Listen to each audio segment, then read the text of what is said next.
The mentality in Sudbury is different from all the other bigger cities out there. You grow up expecting to buy a house with a yard. You graduate high school, graduate university, get a good paying job, buy your starter home, which is a brick bungalow, a detached house with a nice big yard.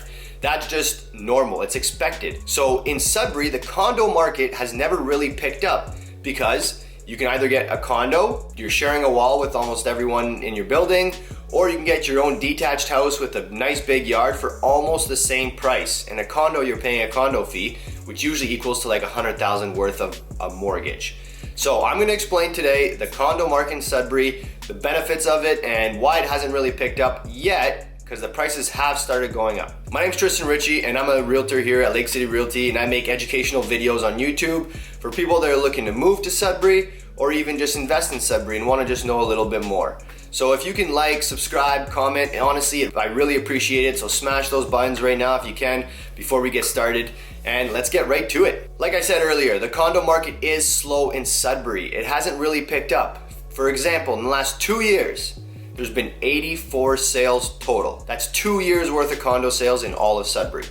There's a few popular buildings out there where things sell for decently high prices, and there's actually like a little bit of a waiting list kind of to get into these. One of them being on Mackey. So it's waterfront views. People in that building love it. They talk a lot, right? So then it builds up the anticipation. When a condo becomes available, they all talk, and there's usually someone that wants in. Also in Sudbury, there's a couple different types of condos. So a large part of those 84 were a different style. So you normally think probably of the high-rise condos. So there's 50, 100 condos in there.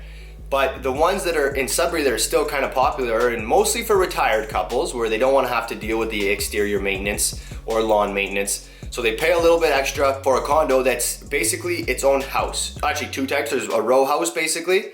So you have your own space, you share 2 walls, but you still have a little backyard. Pretty tight together, but at least you get to own your own space, right? And then there's condo fees for the exterior, the windows, the exterior of the building. And then there's other ones that are more like semis. So 2 houses side by side, they share a wall in the middle. They often have a garage. So again, like I said, mostly for the elderly couples that want a place with less maintenance, they're buying those, and those sell for quite a pretty penny. But then you have the regular high-rise condos that range in price. So what is the price range in Sudbury for a condo?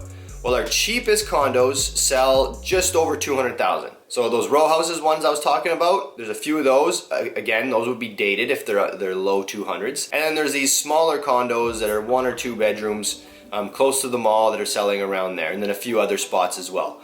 So these are probably 700 square feet. The row houses, those are a little bit bigger, but a little bit more to renovate. So those are usually in the mid 200s. On the high end, you're looking at, we sold the highest one in Sudbury, the one that I was telling you on Mackey on the water, for $594,000. That was the high end of the price, beautiful views, but that's the most expensive one in a building that is sold. There's been a few that have sold in the 600s, but those are like the semi ones that I was talking about. And also there's a few in the south end, which is our expensive area of Sudbury. I got a video on that as well. And those go for quite a pretty penny as well. Now let's move on to the condo fees. What do those look like in Sudbury? Again, they range. There's a wide range between $260 to about, there's one of them that sold for like $700 like a month condo fees. So we'll ignore that one because that's an odd one out. But the average, you're looking typically between $350 and $450. Give or take a little bit depending how big the property is. In Sudbury, one thing as well is they always come with, or not always, but most of the time they come with a parking spot. In Sudbury, parking is not really an issue, even in condominiums. There's a ton of space here, so every condo, like we sold the one expensive one, had 2 parking spots. That is usually included. It's not usually an extra fee. In conclusion, again, the condo market in Sudbury hasn't really been picking up. It's picked up a tad since the prices have started to increase. But for example, if you're paying $350 for a condo or $350 for a brick detached bungalow with a yard, most people would pick the detached bungalow with a yard. Which is why if you're gonna invest in a condo or buy a condo for yourself, the resale is gonna be a little bit tough and might take a little longer than a regular house. But a lot of people love it for the lack of maintenance and the headache-free investment. So that's it for today. If you have any questions about the condo market or anything in Sudbury, please feel free to reach out. If you're relocating, I got a team full of experienced agents that are ready to help you guys buy or sell here in the Sudbury area. So again, I would really appreciate a like, comment, and subscribe. That helps a ton. So just smash those buttons, and I'll see you guys in the next video.